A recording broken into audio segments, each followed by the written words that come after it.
Hey everyone, welcome to Bean to Barstool Bite Sized, where we spend about 5 minutes with some of our favorite people from craft beer and craft chocolate. Today we hear from Natalie Suwanprakorn of Xoconat in Bangkok, Thailand. Nat makes her Up in Smoke bar by smoking cacao nibs over a Thai aromatic candle, often used for Thai desserts. It's a wonderfully evocative bar, and your reaction to it will largely depend on whether or not you have a cultural familiarity with the smoke of this candle. I didn't, and it brought to mind bibliosmia, the smell of old books, quite a comforting and intriguing quality for this book lover. Listen in as Nat shares the story of this bar, how it was made, and its significance for her as a Thai chocolate maker. The Thai aromatic candle is generally used for desserts. It's a U-shaped beeswax candle, and it has a wick at either end. And the candle is made of frankincense, ylang ylang, and mace oil. So it's really heady, very fragrant. There's a blogger, her blog is She Simmers. Anyway, she described it as being quite mournful, and I thought that was a good description. It's just such a heady, rich scent. But it's used for cookies and for baked desserts, and it will be like set and then covered up, whether it's in a pan or in a covered up dish or whatever. So it's not used in any other savory dishes or anything like that. It's just basically desserts. And how did you get the idea to use that with one of your bars? I was sitting at my friend's tea house and we were talking about flavors. She's a master tea blender and she just does a lot of great work. And she was in the middle of scenting some teas. Yeah, that's when the light bulb hit. And I just thought, I have to do this. And she gave me a candle and I went back home and I tried it with some nibs and it worked. It's roasted nibs and then I just set it inside of it's like a 3-tier container, like a steamer basically. And I set the candle in the bottom and then there's racks of nibs and then I just rotate the nibs around.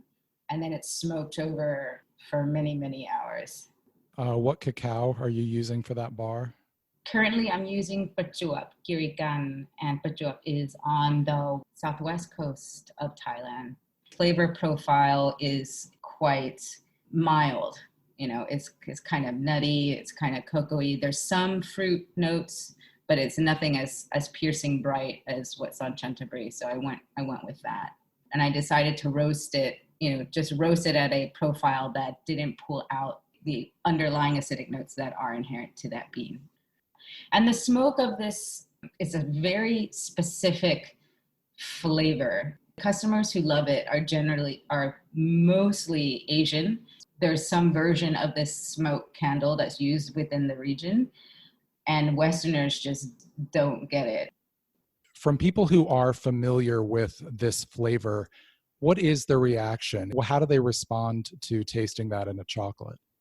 Well, first, because I usually, if I'm there with them and I will just say, just taste it, they get a quiet, contemplative moment. And then there's the big aha. And I really love the brightness on their face because they say, because it's called kanom pliep lam duan is what the little cookies are called, these little white cookies. And they'll be usually able to pinpoint it right away. And then there's nostalgia because everyone had them. And then there's just like surprise and real appreciation that's in a chocolate. What story is that bar telling?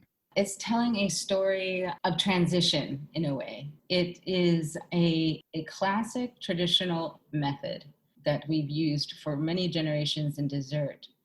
But the transition of moving into Western ideals or being very influenced by Western ideals, the way that the commodity market has really changed in terms of what kind of foods we eat, how we think about the foods that we eat.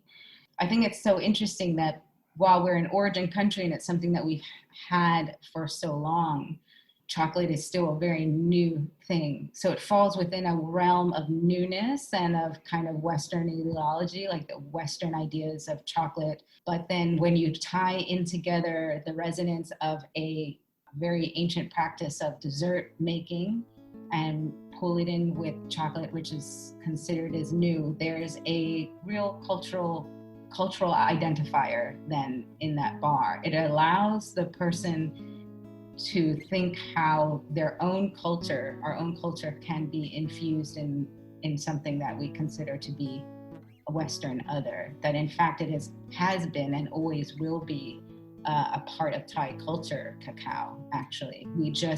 It's been underneath our noses the whole time and we didn't know how to process it. And now we kind of can take ownership of it, which I think is a really wonderful thing. Xoconat will soon be joining forces with Scoffle, a dessert shop in Bangkok, so keep an eye out for more news on that.